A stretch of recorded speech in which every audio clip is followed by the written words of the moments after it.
Lakewood Earth and Food, it's a community volunteer organization that started up about 3 years ago.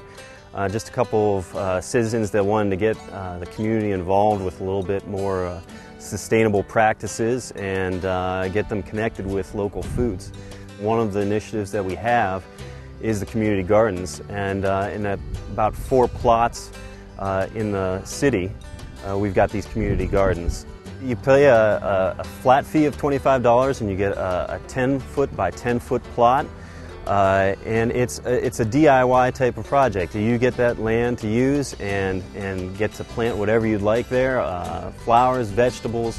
It's your piece of land, so for apartment dwellers, senior citizens, families, it's an opportunity for them to grow their own food, vegetables.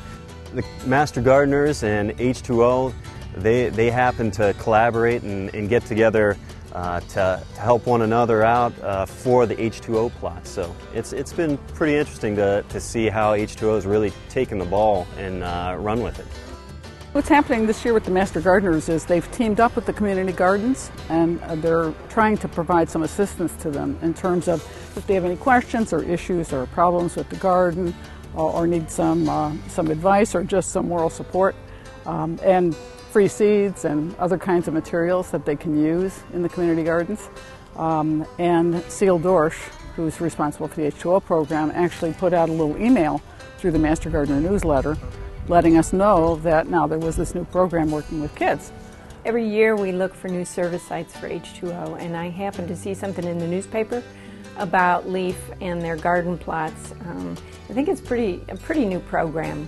And they were having garden plots available to residents, and I thought, oh, this would be perfect if we could get H2O to maybe have a couple.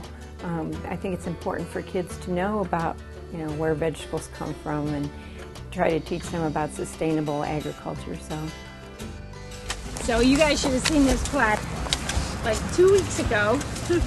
When we came, it was all grass. About how deep do you think it was, Patrick? About a foot at least? At least a foot, probably more like 18 inches, yeah.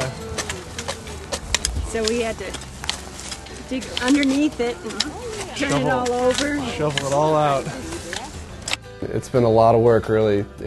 I can't even believe how far we've come in just this past couple weeks, but it's really thanks to the Master Gardeners and the people at Leaf who are just helping us around every corner here, because a lot of us haven't had much experience at all, so we're kind of all in the same boat here. H2O, they contacted us about having these plots of land, and then on top of that, using the vegetables for worthy causes. So donating that for senior centers, food pantries, and also having the kids bring the vegetables at the end of the season, bring it into a Leaf night on a Wednesday night, and maybe sell those vegetables and use those proceeds for a worthy cause. So they're really, like I said, taking the ball and running with it. They're making the most of this opportunity for sure. If we go up there and we see other plots that need some tending, we'll check with our neighbors and see if they would like us to, since our kids are a little more flexible than a lot of people have to work, so maybe we can help out in other plots too. It's fun. I mean, when people have a little more time and it feels good, you're outside, you're in the sun, you're enjoying it, eating what you grow. I think it's definitely a good skill to have. I mean, I know I'd be ready to plant a garden and all that kind of stuff now. I think I could do it. Lakewood Earth and Food, we have our website. It's www.leafcommunity, all one word, .org. And also we have an email address, leafcommunity@gmail.com. So we'd love to hear from you.